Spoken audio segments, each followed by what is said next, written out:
আরে বন্ধু, কালকের মতো এনজয় আমি কোনোদিনই করিনি। কালকে যে মজাটা হয়েছে না, পুরোই হেভি। ঠিক বলেছিস বন্ধু, কালকের মতন আমি জীবনেও কোনদিন পার্টি দেখিনি। হেব্বে হয়েছে। আরে তুই তো ওই চেংড়িটার সাথে কি কি করলি আমি তো সব দেখেছি। ঠিক বলেছিস বন্ধু, কালকে যে মেয়ে আসছিল রে বন্ধু, সেই একের মেয়ে। কালকের মতো তো মজা কোনোদিনই হয়নি। মেয়েটা যে সুন্দর রে ভাই। এই ফলগুলো একটু গুছিয়ে রাখার জন্য। তাহলে আমার ছেলে আসলো না, আরো কত কাজ আছে। আকাশটাও খারাপ করছে, কখন যে বৃষ্টি আসে বলা যায় না।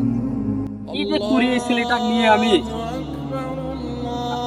আজানটাও দিয়ে দিল, যাই নামাজটা পড়ে আসি। নামাজটা পড়তে যাবো না আগে কাজটাই করবো?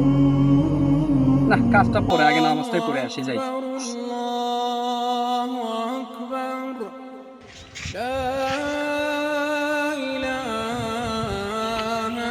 খেলার প্লাবানগুলো নষ্ট হয়ে গেল, আজান দিয়ে দিয়েছে, তাও নামাজ পড়তেও চায় না।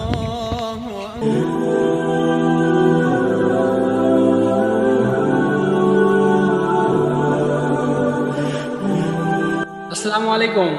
আল্লাহ আমাদের জন্য কি করেছে তাই সালামের উত্তর দেব। সালামের উত্তর দেওয়া আছে। ভাই মানলাম সালামের উত্তর দেওয়া আছে, কিন্তু তোমার আল্লাহ আমাদের জন্য কি করেছে? আমার আল্লাহ অনেক কিছুই করেছে। আমার আল্লাহ দিনে 5 বার করে ডাক দেয় নামাজ পড়ার জন্য। আর তোমাদের মুক্তি তোমরা নিজেরাই তৈরি করো, আবার তোমরা নিজেরাই যে ওদেরকে সিজদা করো, তাহলে লাভটা কি? ভাই ওটাতে আমাদের লাভ আছে, ওটাতে আমরা অনেক লাভ পাই। ওটাতে কোনো লাভ নাই ভাইজান। আমাদের আল্লাহ যখন মসজিদ তৈরি করেছে, আমাদের আল্লাহ আমাদের দিনে 5 বার ডাক দেয় তার আল্লাহর ঘরে। তাহলে ভাবেন, আমরা আমাদের রব আমাদের সৃষ্টি করেছে এবং উনি আমাদেরকে ডাকে, আর আপনারা নিজেরাই তৈরি করেন, আবার আপনাদের নিজের পায়ে হাঁটে যেতে হয়, তাহলে লাভটা কি বলেন আমাকে? লাভ তো অনেক কিছু আছে রে ভাই। তো ভাই এগুলো বাদ দিয়ে চলেন, নামাজটা পড়ে আসি, আল্লাহর কাজ করুন, আল্লাহর ইবাদত করেন, অনেক কাজে আসবে। না ভাই, নামাজ পড়তে যেতে পারবো না। আগে তুমি আমাদেরকে বুঝিয়ে বলো তোমার আল্লাহ আমাদের জন্য কি করেছে, তাহলেই যাও। ঠিক আছে, ছাইটা চলো ভাই। তাহলে শোনো, শুরু করার আগে আমি বলি, তোমরা নামাজের শুরুতে বসো। আমাদের শুরুতে ঠিক আছে কিভাবে ভাই, বসে? এই যে আমি যেভাবে বসেছি। হয়েছে ভাই? জি। তো এবার আমি বলি আমার আল্লাহ কি কি করেছে আমার জন্য, এবং আমার আল্লাহ সৃষ্টি করছে। আমার আল্লাহ এই দুনিয়ার সকল মানুষকে সৃষ্টি করছে, পশু পাখি থেকে সব কিছু। আমার আল্লাহ কোরবানির জন্য গরু দিয়েছে, উট দিয়েছে, এবং আমাদেরকে নামাজ পড়ার জন্য একটা ঘর পর্যন্ত দিয়েছে, এবং তার জমিনে আমরা বসবাস করতেছি এবং তার গোলামি করতেছি আমরা, কিন্তু তার ইবাদত করতেছি না কেন ভাই? ইবাদত করতেছি না ভাই, যার ধর্ম তারই তো পারে। আমার আল্লাহর রসুল মুহাম্মদ সাল্লাল্লাহু আলাইহি সাল্লাম বলেছিলেন, হে উম্মতেরা, তোমরা নামাজ পড়ো, তোমরা রোজা রাখো, তোমাদের সঙ্গে নিয়ে আমি জান্নাতে যাব। হ্যাঁ, আমার নবী মুহাম্মদ সাল্লাল্লাহু আলাইহি সাল্লাম এখনো আমাদের কথা চিন্তা করে এখনো উনি জান্নাতে যায় নাই। এখনো পর্যন্ত উনি সেজ্জায় আছে। উনি শুধু বলতেছে, হে উম্মত, আমি তোমাদের সবাইকে সঙ্গে করে নিয়ে যাব। তাহলে বলো, আমার আল্লাহ এবং আমার নবী মুহাম্মদ সাল্লাল্লাহু আলাইহি সাল্লাম কি না করছে আমাদের জন্য, কত কষ্ট করছে। আমার নবী হযরত মুহাম্মদ সাল্লাল্লাহু আলাইহি সাল্লাম শত শত দিন নিয়ে সেজ্জা দিয়েছে। তাহলে তোমরা পারবে না কেন? না ভাই, তোমার ইসলামে এত শান্তি, আমি আজ থেকে প্রতিজ্ঞা করলাম তোমার আল্লাহর প্রতি আমি ঈমান আনলাম। সাল্লাল্লাহু আলাইহি সাল্লামের প্রতি ভালোবাসা প্রকাশ করলাম। তোমার নবীজির প্রতি আমি তোমার নবীজির শেষ উম্মত হলাম। আলহামদুলিল্লাহ, তোমাদের কথা আল্লাহ কবুল করুক, আমিন। তাহলে ভাইরা চলো মসজিদে নামাজটা পড়ে আসি। ঠিক আছে ভাই, চলো।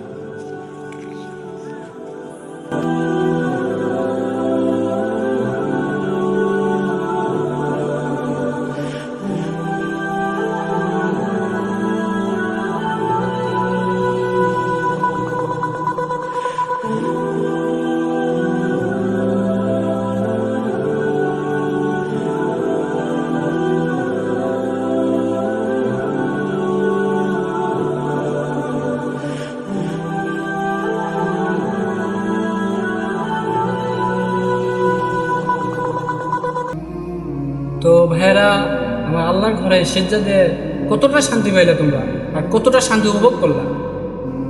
ভাই তোমার আল্লাহর ঘরে সিজদা দিয়ে তোমার আল্লাহর কাছে সিজদা হয়ে নত হয়ে আমি যতটা শান্তি পেয়েছি তা আপনাকে বলে বুঝাতে পারবো না ভাই। তো তোমাদের মুক্তির কাছে যে তোমরা দুই হাত দিয়ে যখন মাথা ঠেক দিয়ে সেজ্জার মতো একটা করো, তো তখন তোমাদের কীরকম লাগছিল?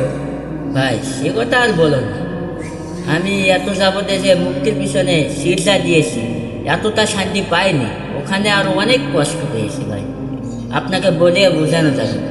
ওখানে তোমরা তো নিজেরা টাকা খরচ করে মুক্তিগুলো বানাও, আর এখানে আমার আল্লাহর ঘরে 10টা টাকা দান করে দেখো পরকালে কতটা সব অর্জন করবা। ভাই তোমরা তো জানো না পরকালের আজাব কত কঠিন রে ভাই। কি রকম কঠিন হতে পারে ভাইয়া? ভাই পরকালে গেলে নামাজ রোজা ছাড়া সঙ্গে আর কিছু যাবে না। নামাজ বেহেস্তের চাবি, এই চাবিটাই যদি তোমরা সঙ্গে করে না নিয়ে যাও পরকালে যেয়ে কোনো শান্তি নাই। তোমাদের এই যে কোনো একটা সুতার উপর পার হয়ে যেতে হবে। যদি তোমাদের নামাজ কালাম না থাকে রে ভাই, ওটার উপর তোমরা পার হতে পারো। পার না হতে পারলে কি হবে? পার না হতে পারলে ভাই জাহান্নামে চলে যেতে হবে। তোমাদের আগুনে পুড়িয়ে গলিয়ে দেওয়া হবে, এবং যাদের আমল আছে, আল্লাহর প্রতি ভালোবাসা আছে এবং যার নামাজ আছে, এবং সেই ব্যক্তি একমাত্র জান্নাতে প্রবেশ করতে পারবে। তার জন্য আল্লাহর আমল করো এবং আল্লাহর ইবাদত করো এবং আমার হযরত মুহাম্মদ সাল্লাল্লাহু আলাইহি সাল্লামের হুকুম পালন করো। ভাইজান, আমার রব ছাড়া একমাত্র এই দুনিয়ায় দ্বিতীয় কোনো মালিক নেই। তার হুকুম মেনে চলো, ইনশাল্লাহ একদিন পরকালে শান্তি আসবে। ইনশাআল্লাহ আমরা তোমার কথা পালন করার চেষ্টা করব। কথা পালন করার চেষ্টা করো। সুবহানাল্লাহ। ভালো লাগলে অবশ্যই পেজটা ফলো দিয়ে রাখবেন এবং অন্যদের দেখার সুযোগ করে দেবেন, এবং আমাদের ভিডিওটি বেশি বেশি করে শেয়ার করে দেবেন। আবারও দেখা হচ্ছে পরবর্তী ভিডিওতে। Bye bye.